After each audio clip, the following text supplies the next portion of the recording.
कभी समझौता नहीं किए।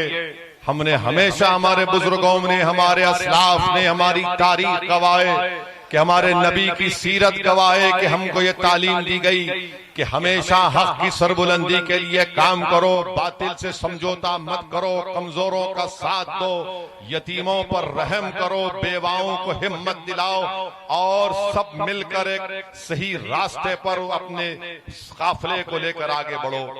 मेरे अजीज दोस्तों और बुजुर्गों, मैं इस बात का इकरार करता हूं कि 2014 से जब से मुल्क में बीजेपी की हुकूमत बनी, जब से इस मुल्क के प्रधानमंत्री नरेंद्र मोदी बने, एक मंसूबाबंद तरीके से इस मुल्क के सेकुलरिज्म को कमजोर करने की पूरी कोशिशें की जा रही हैं। जब से नरेंद्र मोदी की हुकूमत बनी उस वक्त से ये पूरी कोशिश की जा रही है कि भारत का ये जो सेकुलरिज्म है, भारत की जो खूबसूरती है भाईचारगी की, उसको तब्दील करके इस मुल्क को एक हिंदुत्व राष्ट्र में तब्दील किया जाए। मैं इस बात का इकरार भी करता हूं, मुझे आप जानते भी हैं। अगर यहां पर फिर कोई गड़बड़ होगी हम बैठ जाएंगे, आप लोग हट जाइए, बैठ जाइए।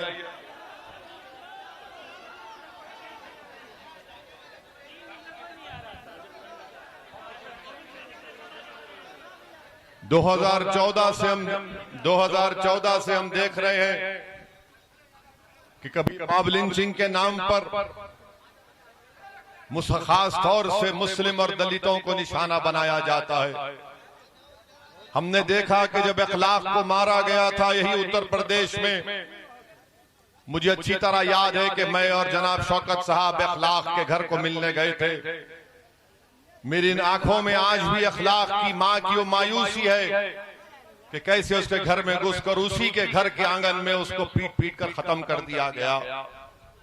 जमाने ने देखा कि पीलू खान को रोड पर मारा गया, दुनिया ने देखा कि अकबर खान को मारकर उसके जिस्म को जलाकर उसका वीडियो बनाया गया।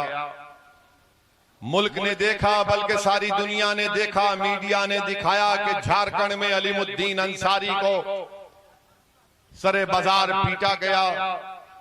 ऐसे कई वाकयात रोनुमा हो रहे हैं और ये करने वाले वीडियो बनाते हैं जो इस मुल्क के सेकुलरिज्म को, इस मुल्क के संविधान को कमजोर करते हैं। इस तरह का वीडियो बनाकर ये पैगाम देना चाहते हैं खास तौर से कमजोर लोगों को, खास तौर से मुस्लिम अक़लियत को और दलितों को कि देखो हम अब ताकत में आ चुके हैं, हम अपनी मनमानी कर सकते हैं। और यही वजह है कि जुल्म करने वालों के खिलाफ कभी कोई एक्शन नहीं लिया जाता। बहुत चीख पुकार होती है तो रस्मी तौर पर उनको गिरफ्तार करके 24 घंटे में उनको बेल दी जाती है। इसकी मिसाल यह है कि पार्लियामेंट के 200 गज के फासले पर ये तमाम आरएसएस की जहनियत रखने वाले लोग एक धरना देते जंतर मंतर पर और वहां पर कई नारा लगाते हैं कि काट दो मुल्लों को। गड़बड़ होती है, हम बयान देते हैं, मजलिस एहतजाज करती है तो रस्मी तौर पर दिल्ली की पुलिस उनको गिरफ्तार करती है और 24 घंटे के अंदर उनको बेल दी जाती है। आपने देखा कि पार्लियामेंट में CAA का कानून बनने के बाद उत्तर प्रदेश में एहतजाज हुआ तो 22 मुस्लिम नौजवानों को गोली मारकर उनकी जान ले ली गई। लखनऊ से लेकर रामपुर से लेकर हर जगह पर 22 लोगों की जानें चले गई पुलिस फायरिंग में और उनको गोली लगती है पैर पर नहीं, सीने पर, सर पर गोली लगती है।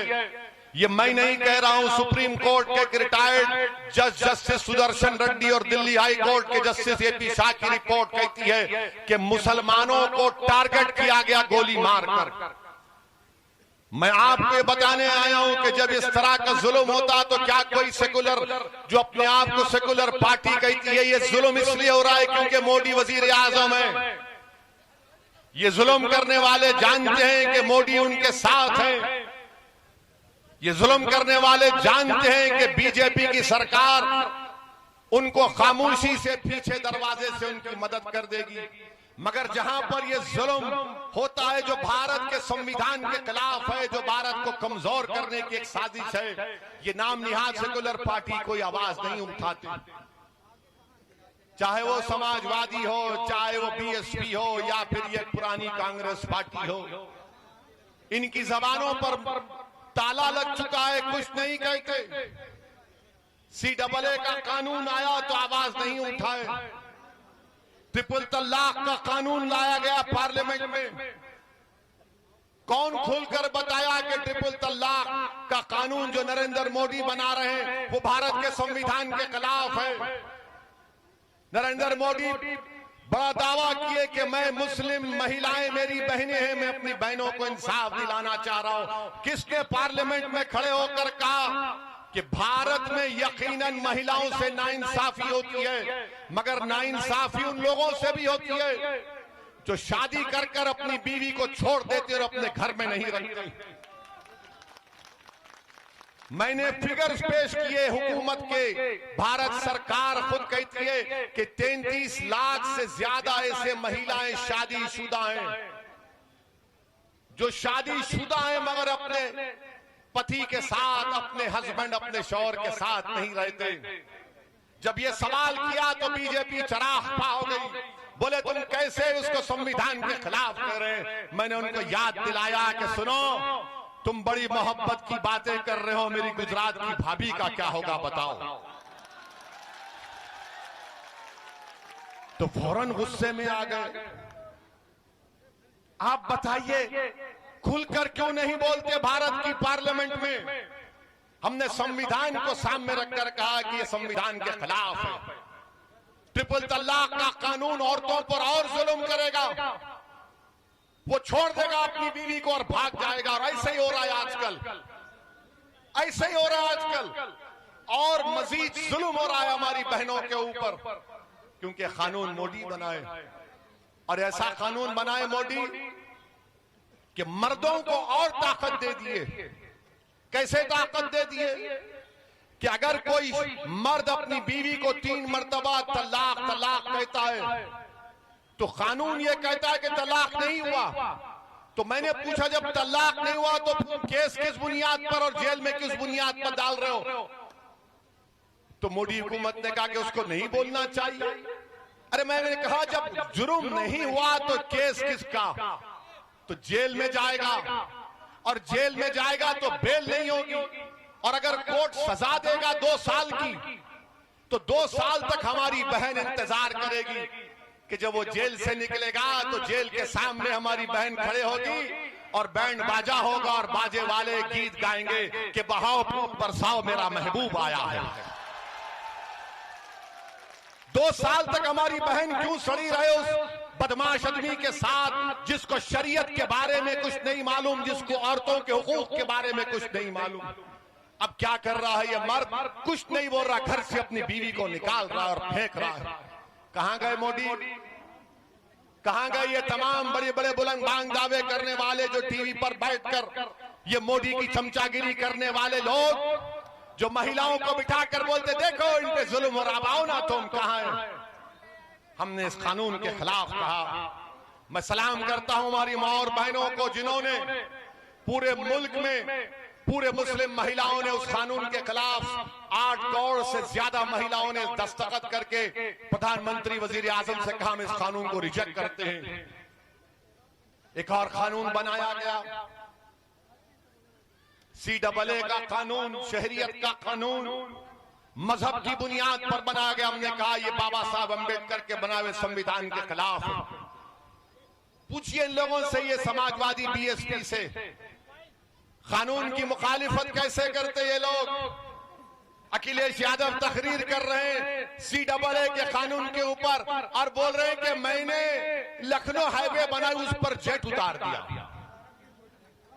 पार्लियामेंट में बहस हो रही है शहरियत के कानून पर, और मोहतरम अपनी रोड का जिक्र कर रहे हैं। ये इनका रवैया। किसने कहा कि ये कानून संविधान के खिलाफ है? संविधान में मजहब की बुनियाद पर कानून नहीं बनाया जा सकता। किसने पूरी पार्लियामेंट में मोदी के 300 MP के सामने हमने इस कानून को बताया काला कानून है? जिस तरह महात्मा गांधी ने उस वक्त के साउथ अफ्रीका में सफेद फार्म हुकूमत के गलत कानून को फाड़ा था, जलाया था। मैंने कहा कि मैं गांधी को देखकर इस कानून को मोदी के सामने फाड़ता हूं, यह कानून को हम रिजेक्ट करते हैं। और तुम मुझे फिरका परस्त कहते हो, तमाम लोग कहते हो वो इसी फिरका परस्त है। तीसरी मिसाल आपके सामने रखता हूं। अमित शाह ने दहशतगर्दी के खिलाफ, आतंकवाद के खिलाफ एक कानून जो कांग्रेस ने बनाया था यूएपीए, उसको और मजीद सख्त कर दिया। यानी दिल्ली में कोई इंस्पेक्टर एनआईए का बैठकर बाराबंकी के किसी नौजवान का नाम लिख देगा कि टेररिस्ट है, उसके ऊपर कोई केस नहीं होगा, उसके ऊपर कोई कोर्ट से सजा भी नहीं होगी, मगर वो लिख देगा कि फुला जैद बकर बाराबंकी का टेररिस्ट है तो टेररिस्ट हो गया। हमने उसकी मुखालिफत की और उसमें क्या कहा गया कानून में कि अगर पुलिस किसी को गिरफ्तार करती है यूएपीए के कानून में तो 120 दिन से ज्यादा उसको पुलिस अपने पास रख सकती डिटेंशन में। मैं मुखालिफत क्या समाजवादी पार्टी और बीएसपी ने तारीफ नहीं की इसकी? बताओ, मैं चैलेंज कर रहा हूं, क्या तुमने तारीफ नहीं की? कानून बना तो उसका इस्तेमाल यादव पर नहीं होता, उसका इस्तेमाल दलित पर होता है, आदिवासी पर होता है, मुसलमान पर होता है और उन दानिश्वरों पर होता है जो हुकूमत के खिलाफ होते हैं। ये लोग जेल को नहीं जाते, जेल को जाना हमारा मुकद्दर बन चुका है। हमारे नौजवानों की जिंदगियां बर्बाद हो चुकी हैं। 5-5 साल 6-6 साल के बाद जमानत होती है। एक शख्स निकला 12 साल की जेल के बाद निकला तो अपने गांव गया तो उसने क्या किया मालूम? जब 12 साल की जेल के बाद कोर्ट ने उसको बरी किया इसी कानून में, इस मनूस कानून में, तो उसने लोगों से पूछा अम्मा की खबर कहाँ है? मुझे मालूम हुआ कि मेरी अम्मा मर गई। अम्मा की खबर पर जाकर लेट कर रोया, कहा कि अम्मा मैं जब गांव को आता था वापस तू मुझे अपने गले से लगाती और अपने हाथ से पका हुआ खाना खिलाती। आज मैं तेरी खबर पर आकर रो रहा हूं। क्या सपा ने, बीएसपी ने इस कानून की तारीफ नहीं की? पूछो इनसे आप। आज तुमको असदुद्दीन ओवैसी बुरा नजर आता है, यकीनन मैं कोई अच्छा इंसान नहीं हूं, मुझ में बहुत ऐब और अल्लाह जानता है मुझ में क्या ऐब, मगर इतना तो ऐब नहीं है मुझ में, इतना तो गंदा नहीं हूं कि वक्त के हुक्मरानों के सामने खड़े होकर सच्चाई को बयान करना, ये मेरे बुजुर्गों ने मुझे सिखाया जो ये नहीं बयान कर सकते सपा और बीएसपी वाले। ये मिले हुए थे, माउडी की तारीफ की सपा ने, बीएसपी ने, यूएपीए के कानून में तारीफ की और उस कानून में आज भी आप देखिए जेल में सड़ने वाले मुसलमान, दलित और आदिवासी। नमस्कार, मैं हूं मानक गुप्ता।